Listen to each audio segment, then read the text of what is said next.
When HOA President Karen crushed my 8-year-old daughter's wheelchair with her SUV, she thought she was dealing with just another powerless parent. She had no idea I was Deputy Commissioner of the Metropolitan Housing Authority. Her hatred for my disabled daughter was about to destroy her entire life. Before watching full story, comment below from where you watching. Also like and subscribe for more stories. The morning sun cast long shadows across Maple Grove's pristine sidewalks as I watched my 8-year-old daughter Emma navigate her bright pink wheelchair toward the school bus stop.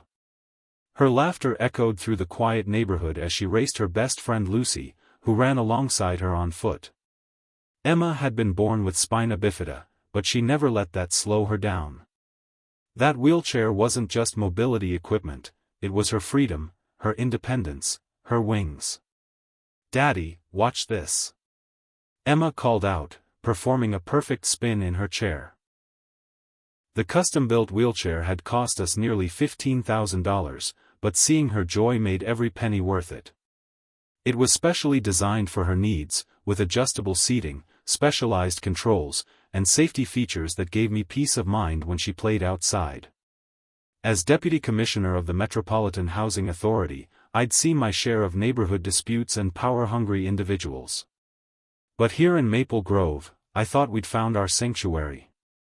The HOA seemed reasonable when we moved in 2 years ago. The monthly fees were steep, but the community was supposed to be family-friendly, with wide sidewalks perfect for Emma's wheelchair and a playground that met ADA requirements. That illusion shattered the moment Karen Whitmore moved in 6 months ago. Karen was the type of person who measured her grass with a ruler and called code enforcement if her neighbor's mailbox was an inch too low. She'd been elected HOA president within 2 months of moving in, running on a platform of restoring order and property values. Her first act was to implement a laundry list of new rules, each one more ridiculous than the last. "Mr. Thompson." Karen's shrill voice cut through the morning air as she marched toward us, her perfectly manicured nails clutching a folder thick with papers. "We need to talk about your daughter's situation." I felt my jaw tighten. "What situation would that be, Karen?" "The wheelchair tracks on the sidewalk. They're unsightly and damage the concrete. I've received multiple complaints from residents about the scratches and marks." She thrust a printed photo at me showing tiny scuff marks on the sidewalk, barely visible scratches that any normal person would ignore. Emma's face fell.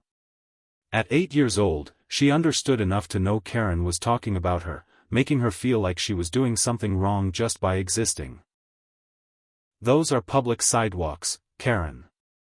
My daughter has every right to use them." "Actually," Karen smirked, pulling out a highlighted document, "according to the revised HOA bylaws, which I pushed through last month, any equipment that damages community property can be restricted. I'm afraid Emma will need to use the street or find alternate routes that don't impact our sidewalks." My blood ran cold. "You want my 8-year-old daughter to will herself in the street? I want you to be more considerate of property values and community standards. Surely you understand that her condition affects everyone's investment here." Emma's eyes filled with tears. She'd heard every word, and Karen's tone made it clear she viewed my daughter as a problem to be solved rather than a child to be protected. "This conversation is over," I said, my voice steady despite the rage building inside me. "Emma, let's go." But Karen wasn't finished. "I'm implementing a new rule effective immediately. No motorized vehicles on sidewalks between 7 a.m. and 7 p.m. That includes wheelchairs with motors." "Emma's wheelchair isn't motorized," I replied through gritted teeth. "Then she should have no problem using the street like I suggested." Karen's smile was cold and calculating. "Unless, of course, you'd prefer to find a more suitable community for someone with her needs." That night, I held Emma as she cried herself to sleep. "Daddy, why does Mrs. Karen hate me? I try to be good. I don't mean to make marks on the sidewalk. You're not doing anything wrong, sweetheart. Some people just don't understand that everyone deserves to be treated with kindness." "But what if she makes me go away?" What if I can't live here anymore? My heart broke. No child should have to worry about being forced from their home because of their disability. I kissed her forehead and made a promise I intended to keep: nobody is going to make you go anywhere. This is your home, and I'll make sure you're safe here.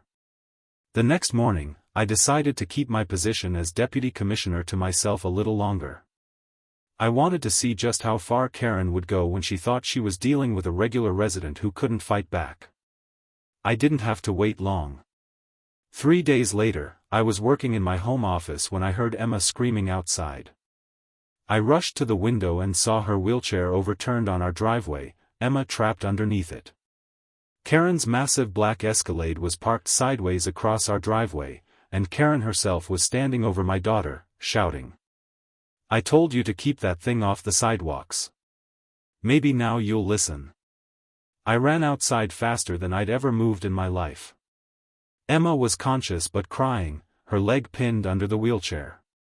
The custom-built chair that had taken months to design and build was crumpled like a tin can. "What happened?" I demanded, carefully lifting the wheelchair off Emma and checking her for injuries. "Your daughter deliberately rammed her wheelchair into my car," Karen declared, pointing to a microscopic scratch on her bumper. "She was speeding down the sidewalk like a maniac, and when I tried to block her path to teach her a lesson, she crashed right into me." I looked at the scene. The wheelchair was destroyed, its frame bent and wheels shattered. Emma weighed 60 pounds. Karen's Escalade weighed over 6,000 pounds. The physics didn't add up. "You're lying," I said, my voice deadly calm as I cradled Emma. "You ran over my daughter's wheelchair with your car." "I did no such thing.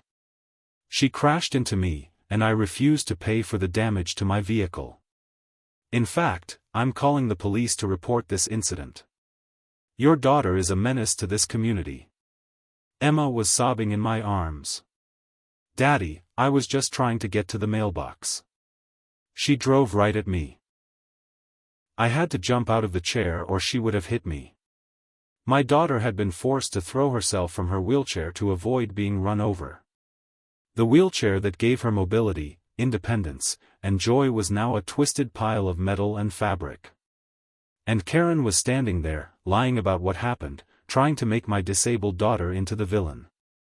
"Call the police," I said quietly. "Please do." Karen's eyes gleamed with triumph. "Fine. They'll see what a problem child you're raising. Maybe child services should be involved too." That was the moment Karen sealed her fate. Threatening to call child services on a disabled child crossed a line that could never be uncrossed. Officer Martinez arrived within 20 minutes, followed by an ambulance to check Emma's injuries. She had bruises and scrapes but nothing broken, though the emotional trauma was devastating. "Can you tell me what happened?" Officer Martinez asked Emma gently. Through tears, Emma explained how she'd been getting the mail when Karen's car came really fast across the driveway. "I had to jump out or she would have squished me like she squished my chair." Officer Martinez examined the scene. The tire marks told the story clearly. Karen had accelerated directly toward the wheelchair, crushing it deliberately. "Ma'am," he said to Karen, "the evidence suggests you drove over the wheelchair intentionally. The positioning of the tire marks and the damage pattern indicate." "That child is lying," Karen shrieked. "She's been a problem since day one, leaving marks on our sidewalks, bringing down property values. I was trying to teach her a lesson about respecting community property." "So you admit you drove over the wheelchair on purpose?" Karen's face went pale as she realized what she'd said. That's not. I was just trying to." "Ma'am, you're under arrest for destruction of property and reckless endangerment." As the handcuffs clicked around Karen's wrists, she turned to me with pure hatred in her eyes. "You think this is over? I'll make sure you and your freak daughter are driven out of this neighborhood. I have connections. I have power. You have no idea who you're dealing with." "Actually," I said, pulling out my badge, I think you're the one who has no idea who you're dealing with. I'm Deputy Commissioner Thompson of the Metropolitan Housing Authority. And you just threatened and assaulted my daughter." The color drained from Karen's face completely. The Metropolitan Housing Authority oversaw fair housing enforcement, disability rights compliance, and had the power to investigate discriminatory practices by HOAs. Karen had just confessed to targeting a disabled child in front of a police officer and the one person who could destroy her life. You can't be." She stammered. "Oh, but I am. And guess what? Every discriminatory comment you've made, every attempt to force my daughter into unsafe conditions, every violation of the Fair Housing Act, it's all been documented. I've been building a case against you and this HOA for months." The next few hours were a blur of police reports, insurance claims, and medical examinations. Emma's wheelchair was declared a total loss, and Karen was charged with willful destruction of property, reckless endangerment, and after my report, multiple federal civil rights violations. But that was just the beginning. The following Monday, I called an emergency HOA meeting. As Deputy Commissioner, I had the authority to investigate discriminatory housing practices, and Karen's behavior had given me everything I needed. The community center was packed. Karen, out on bail and looking haggard, sat in the front row with her lawyer. She'd clearly expected to use the meeting to spin her story and rally support against us. "Ladies and gentlemen," I began, "I'm here tonight not just as a resident, but as Deputy Commissioner of the Metropolitan Housing Authority. We've received multiple complaints about discriminatory practices in this community, specifically targeting disabled residents." Murmurs rippled through the crowd. Many residents had no idea about Karen's campaign against Emma. "Over the past 6 months, your HOA president has systematically violated federal fair housing laws by attempting to restrict a disabled child's access to public sidewalks, threatening to remove a family from their home due to their child's disability, and finally, deliberately destroying a specialized wheelchair in what can only be described as a hate crime." I presented the evidence, recordings of Karen's threats, photographs of the destroyed wheelchair, testimonies from witnesses, and documentation of all her discriminatory policies. The penalties for these violations are severe. The HOA faces federal fines of up to $100,000 per violation, plus legal fees and damages. Every resident's property values will be affected by these liens and legal judgments. The room erupted. Residents who had been silent during Karen's reign of terror suddenly found their voices. "She told me my son's autism was making other kids uncomfortable," one mother shouted. "She said my father's walker was damaging the hallway floors," added another. "She tried to fine me for having a service dog." Story after story poured out. Karen had been systematically targeting anyone she deemed undesirable, using the HOA as her personal weapon. But she'd made one crucial mistake: she'd gone after the wrong family. "The good news," I continued, "is that most of these violations can be resolved through immediate policy changes and community service. However, Mrs. Whitmore's deliberate destruction of my daughter's wheelchair and her threats against a disabled child constitute criminal acts that will be prosecuted to the fullest extent." Karen's lawyer leaned over to whisper in her ear. Her face went from pale to green. "I'd like to make a statement," Karen said, standing on shaky legs. "I think there's been a misunderstanding. I never meant to hurt anyone. I was just trying to maintain property values and—" "You called my daughter a freak," I interrupted. "You told her she didn't belong in this community. You forced her to throw herself from her wheelchair to avoid being run over. There's no misunderstanding here." The room fell silent. The weight of what Karen had done settled over everyone like a heavy blanket. I'm sorry," Karen whispered. "I didn't mean." "You meant every word," I said. "And now you're going to face the consequences." The HOA board voted unanimously to remove Karen as president and ban her from any future leadership roles. They also voted to implement comprehensive anti-discrimination policies and create a fund to support disabled residents. But the real justice came 3 months later in federal court. Karen had been confident her lawyer could get her off with a slap on the wrist. After all, it was just a wheelchair, right? Property damage at most. She was wrong. Judge Patricia Hendricks had been on the bench for 20 years and had seen every type of discrimination case imaginable. But the deliberate targeting of a disabled child struck her as particularly heinous. Mrs. Whitmore, Judge Hendricks said, "You've been found guilty of multiple federal civil rights violations, willful destruction of property, reckless endangerment, and conspiracy to violate fair housing laws. These aren't just crimes against the Thompson family. They're crimes against the fundamental principle that all people deserve equal access to housing and community spaces." Karen's lawyer had advised her to show remorse, to apologize, to throw herself on the mercy of the court. Instead, Karen doubled down. "Your Honor, I was just trying to protect our community's standards. Property values matter. We can't let every family with problems move in and expect us to accommodate them.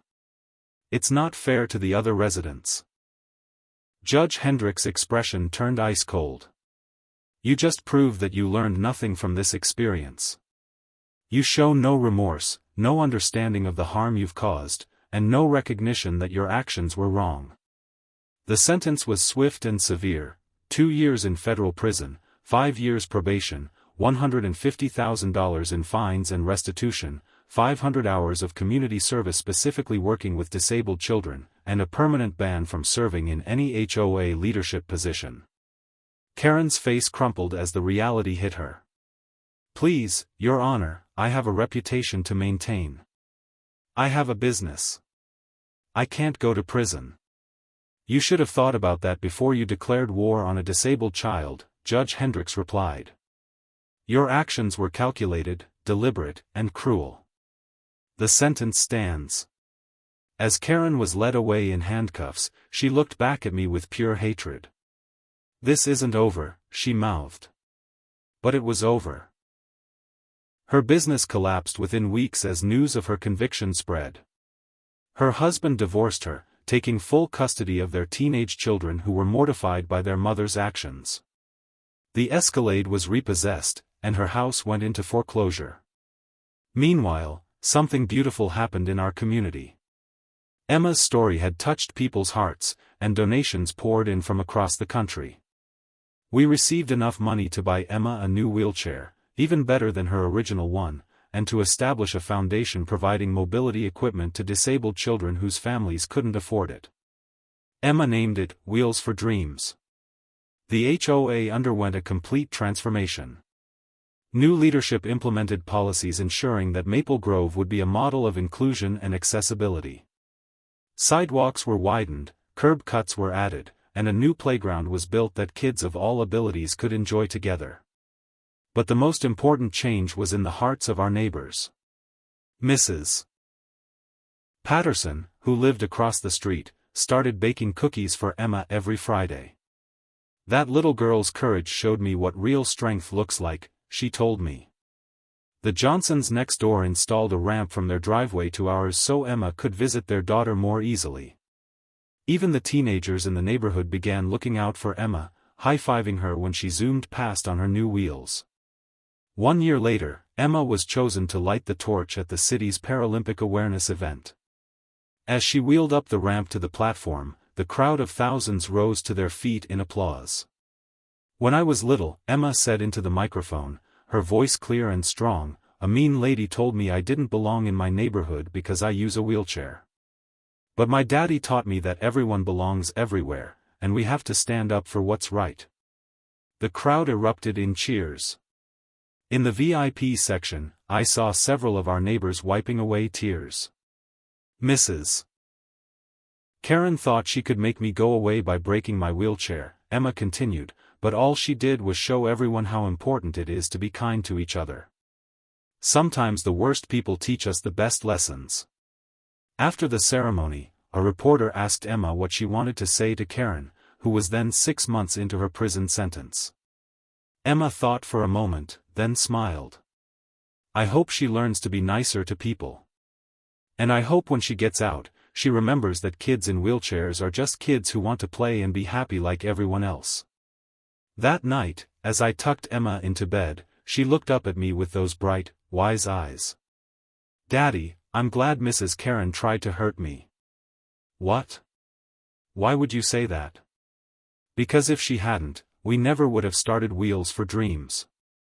And now lots of kids have wheelchairs who didn't before. Sometimes bad people do things that make good things happen. I kissed her forehead, marveling at the wisdom of my 8-year-old daughter. You're right, sweetheart. You turned something ugly into something beautiful. That's what you taught me to do, she said sleepily. You taught me that being different isn't wrong, and that we should help people who are mean to us learn to be better. As I watched Emma drift off to sleep, I reflected on the journey that had brought us here. Karen's cruelty had been devastating, but it had also revealed the true character of our community. Most people, when faced with injustice, want to do the right thing. They just need someone to show them how. Emma had shown them how. 2 years later, Karen was released from prison. She'd served her full sentence, and the experience had changed her. She'd completed her community service working with disabled children, and according to her supervisor, she'd genuinely connected with the kids she'd been forced to help. When she was released, she did something no one expected. She came to our house. I answered the door to find a woman who looked nothing like the perfectly polished Karen who had terrorized our neighborhood. This Karen was humble, broken, and genuinely remorseful. I don't expect forgiveness, she said, tears streaming down her face. I just wanted to apologize. To Emma, to you, to everyone I hurt. I was so focused on what I thought was important that I forgot what actually matters. Emma appeared beside me, now 10 years old and even more confident than before. Hi, Mrs. Karen, she said simply. Are you okay? The question broke Karen completely. She fell to her knees on our front porch, sobbing. I'm so sorry. I'm so sorry. You were just a little girl, and I was horrible to you. I don't know why I did those things. Emma wheeled closer and, to my amazement, reached out and took Karen's hand. It's okay. People make mistakes. The important thing is that you learned from them. I did learn, Karen whispered. Working with those children, seeing how brave they are, how hard they fight just to do things that come easy to everyone else. I realized what a monster I'd been. You're not a monster, Emma said gently. You were just scared and confused. But you're better now, right? Karen nodded, unable to speak through her tears. Then that's what matters, Emma said. Do you want to see my new wheelchair? It's even cooler than the old one. And just like that, my daughter offered forgiveness to the woman who had tried to destroy her life. Not because Karen deserved it, but because Emma understood something that took me years to learn. Forgiveness isn't about the person who hurt you. It's about freeing yourself from the burden of anger and hate. Karen moved away shortly after that, but she stayed in touch. She became a disability rights advocate, using her story as a cautionary tale about the dangers of prejudice and the power of redemption. Emma's foundation grew beyond anything we'd imagined. Wheels for Dreams has now provided mobility equipment to over 500 children across the country. Emma, now 12, serves as the youngest board member and regularly speaks at conferences about inclusion and accessibility. Our neighborhood became a model for other communities. The transformation that began with Karen's cruelty had rippled outward, creating positive change in ways we never could have predicted. But perhaps the most important lesson came from Emma herself. Daddy, she said one day as we walked through the neighborhood, I used to think that bad people were just bad. But I learned that sometimes people do bad things because they're scared or sad or confused. And if we're patient and kind, we can help them become better. Not everyone deserves that patience, sweetheart, I replied. Some people are just cruel. Maybe, Emma said thoughtfully, but how do you know unless you try? Mrs. Karen seemed really mean, but she was actually just scared. And look how much good came from helping her learn to be better. My daughter was right. Her willingness to forgive and her determination to find the good in people had transformed not just Karen, but our entire community. What started as a story of discrimination and hate had become a story of redemption and hope. Today, Emma is 15 years old and preparing to graduate high school early. She's been accepted to several prestigious universities where she plans to study law and social justice. Her goal is to become a civil rights attorney, fighting for people who can't fight for themselves. "I want to be like you, Daddy," she told me recently. "I want to use my position to help people who are being treated unfairly." "You already do that, sweetheart. You've been doing it since you were 8 years old."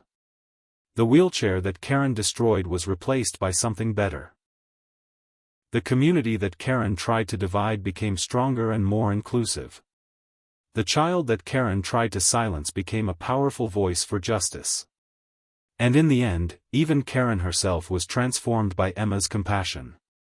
Sometimes the worst moments in our lives become the catalyst for the best things we'll ever do. Karen's cruelty revealed the true character of our community, not just the darkness that exists in some people, but the light that shines in most of them when given the chance. Emma taught me that justice isn't just about punishment. It's about transformation. It's about taking the worst that people can do and using it to bring out the best in everyone else. That's the legacy of a little girl who refused to let hatred define her story. Instead, she chose to write a story of forgiveness, redemption, and hope.